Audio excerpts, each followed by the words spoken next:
What's good with y'all boys? Welcome back to another video. Today's video, we just reacted to what did these books really mean?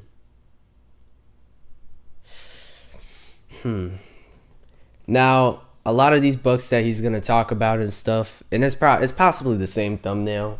I'm sure you probably read them or heard about them or read them in your school if you're like the same age as me. And these are like, at least these have been generational books for at least like years on it, or like not years on them, but for years now. You know what I mean? Since we been in elementary school or middle school, I believe we have seen these books before. You know what I mean? This has like at least like 1 million views, so I'm assuming like half of like Gen Z's in here, you know. Some of these books actually meant something at the end and stuff like that, and it taught a lesson to, you know, all of us that was reading it. And the thing about the books that used to come out and stuff back then, they had inspiration from those books and basically, you know, made it on here and basically like written it like by themselves with these books. You know what I mean? The old books that used to come out back in the day, they basically took inspiration off of that and did their own thing, you know what I mean? Like a cartoon type thing, you know? But these books is truly generational, bro. They're good. They're good to read.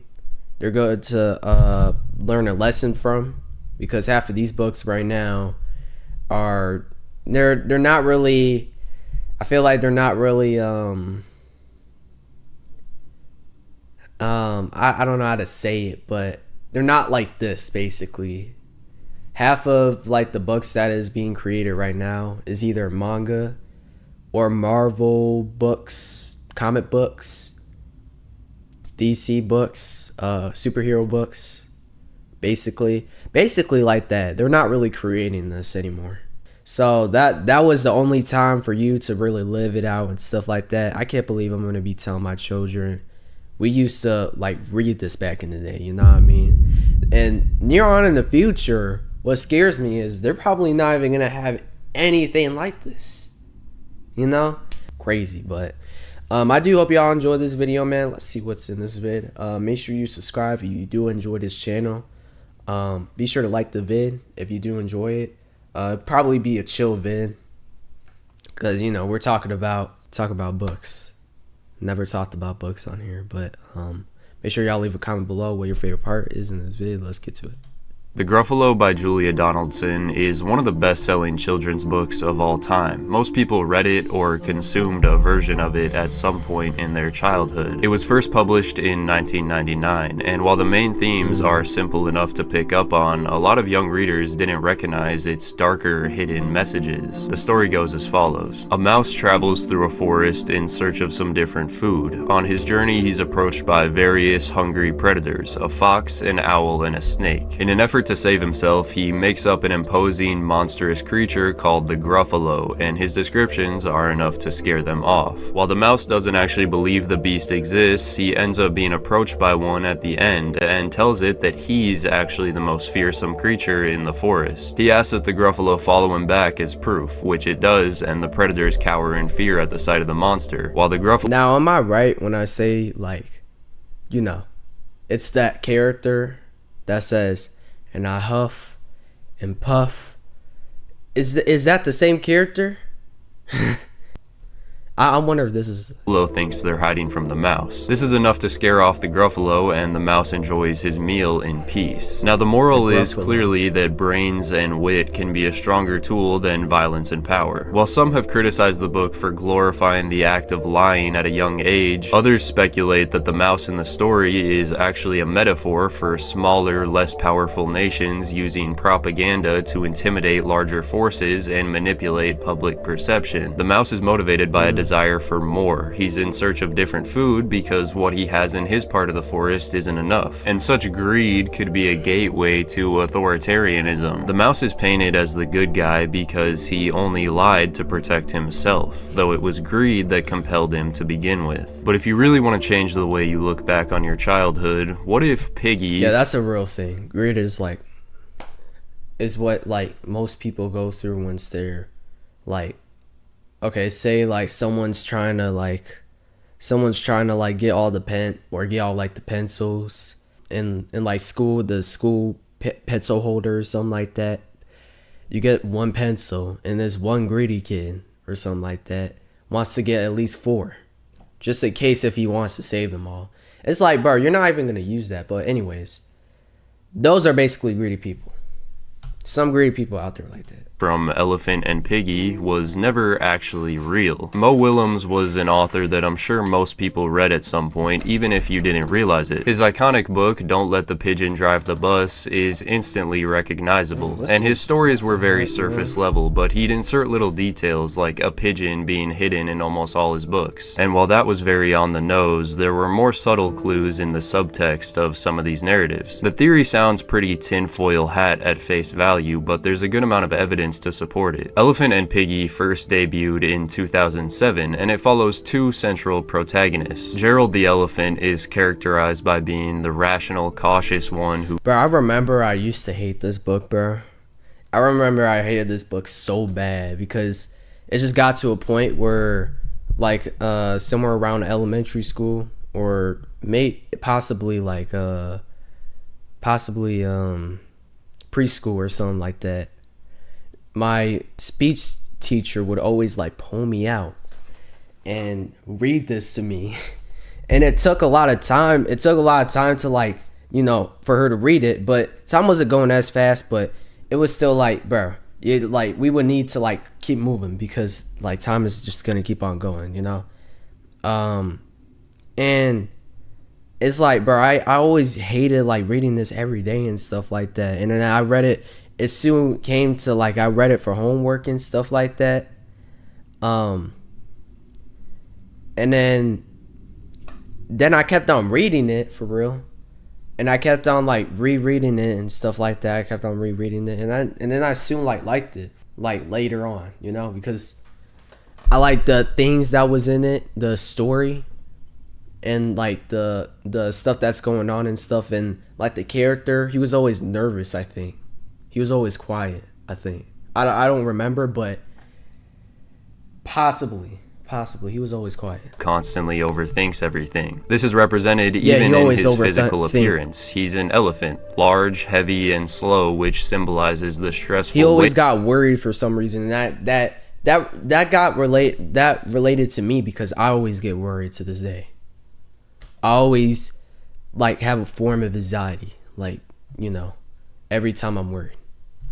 Of overthinking. He wears glasses, which could represent his need for clarity and perceiving reality. Piggie, on the other hand, is spontaneous, optimistic, fearless. She's driven entirely by having fun and exercising emotional freedom. Gerald's also a real name, while the pig is just named Piggie. Piggie is constantly trying to push the elephant into being more confident and doing things that he's not comfortable with, like going to parties, but Gerald remains skeptical. The theory suggests that Piggie is the manifestation of what Gerald wants to be, but doesn't have the mental strength to do so. Maybe as a result that's basically like not going outside or anything like that. Now, if you're not doing anything all day while you're inside and stuff like that for like every day, you know, every day you don't go to school, you don't do nothing, at least go to school. I'll let you slide if you go to school and stay at home all day. But at the same time, you need to be doing something, you know what I mean? Like, me staying at home all day, I don't stay at home every day, but sometimes it comes to a point where I stay at home all day because I like staying at home. You know, I don't even do that much when, you know, I'd be at home, but I do as much when I'm outdoors because anything can go wrong, you know? Because, bro, I ain't gonna lie, man. There was so much people, bro, just like pushing me in a way and stuff in the 4th of July, and I just didn't want to go, bro. I just try to space out, and there's so much like people pushing me, and I was near girls that was pushing me too. Like I want to just see the fireworks, and we're up on like a whole hill, man. We're up on a whole mountain. What are you talking about? What are you talking about, man? Y'all need to move. Y'all need to move, man. Y'all need to like space out. kept on saying it. They did not listen. It seemed like it was a whole like concert or something, bro. But man, I just really stay here, cause then it's easier to edit my videos, make my videos, and it's more easier to communicate myself to myself on like things that I need to like speak more better on and stuff like that. And then I make myself kind of feel better on just like agreeing with myself. It sounds like some that you never heard, but I don't know if y'all experienced it. I experienced it my whole life, bro. My whole life that I have just been alone. So it's kind of like that. He's maybe not going to a party because he likes staying where he is. And he's used to staying where he is. Some past trauma. And yeah, if you haven't picked up on it already, like a kid's version of Fight Club, Tyler Durden is everything that the narrator is not, and drives him forward in a similar way. In one of the entries of the series, I'm a Frog. Yeah, his friend tries to like hype him up in a way like that. Oh come on, like just have fun. Like, I don't want you to sit here every day. Like, those be parents and friends, bro. Those be the outside people, man. Nah, man. Now, like, at the same time, man, that's cool and all, but every day, though. Come on, going out every day, man. Might as well call me like a camp guard. Huh? Piggie acts like a frog, and Gerald is immediately convinced that Piggie could have suddenly taken on a new form. He becomes genuinely distressed, stating that he was sure 5 minutes ago she was a pig, talking to himself as if Piggie wasn't even there and his mind was playing tricks on him. Usually they just interact with each other and a few other characters, but occasionally there's a meta moment where they directly identify the reader. Specifically, we are in a book. Gerald randomly goes, "I think someone is looking at us." Piggie never realized this until Gerald pointed it out, and then she noticed right away. Gerald finds out the book is gonna end at some point, which leads to him freaking out and having an existential crisis. The final book released in 2016 and was titled The Thank You Book. Piggie goes on a thanking spree, showing their appreciation for all the characters that have made appearances. Piggie is taking center stage, doing all the talking for Gerald up until the very end, where Gerald is the one that recognizes one last person. The only one that Gerald addresses is the reader. Gerald tells Piggie that she did a great job thanking everyone, and Piggie says it was all thanks to Gerald. This is a weird line to end with because, again, it was Piggie that did all the talking. Unless she didn't. This whole finale could be seen as Piggie finally being let go, because Gerald becomes self-aware and doesn't need her anymore, while the reader serves as a representation of the outside world or even God to him. A lot of famous picture books about behavior center it's kind of too far. But man, I only read like at least like 2 pages. Or no, not 2 pages, dummy. I read at least like 2 books of this, and it was cool. It's like reading it and experiencing it. Maybe I read 3, but who knows? Maybe I continue from like all the way to the end of like middle school and stuff, because I wasn't focused on anything in 2016. You know what I mean? I was just focused on like me watching gameplays and stuff like that. You know, I would have loved to read the end of this. You know, I might read this in the future, in the near future and stuff like that, because I kind of like the book. I kind of love the book, you know. Outside world or even God to him. A lot of famous picture books about behavior center around a character who's such an exaggerated troublemaker that it forces the reader to take on the role. I actually thought that was blood. I ain't gonna hold you. Who's such an exaggerated troublemaker that it forces the reader to take on the role of a parent or teacher and sympathize with the characters who had to discipline them. No David would be an example, or Don't Let the Pigeon Drive the Bus, but some authors took it in a different direction with stories that challenged authority. In particular, Click Clack Moo, Cows That Type by Doreen Cronin. The story is really simple. Some cows on a farm decide they're not satisfied with their working conditions chickens and the barn is too cold at night. So they use an old typewriter to request electric blankets, and when the farmer refuses, they go on strike, denying him any more milk. This inspires the hens to also go on strike so he doesn't have milk or eggs. Eventually, the farmer gets a message from the duck, a neutral party, requesting the blankets in exchange for the typewriter. He complies, but the next day he gets a note from the ducks asking for a diving board for their pond. It's a lighthearted story about negotiating and having a voice, but it's aimed at ages 3 through 8, a pretty early stage to learn about Marxism and labor exploitation, which is why some have suggested it had other, more extreme agendas. Perhaps the book is amusing. Yeah, but they learned about it later. I don't think they learned about it from the book, though.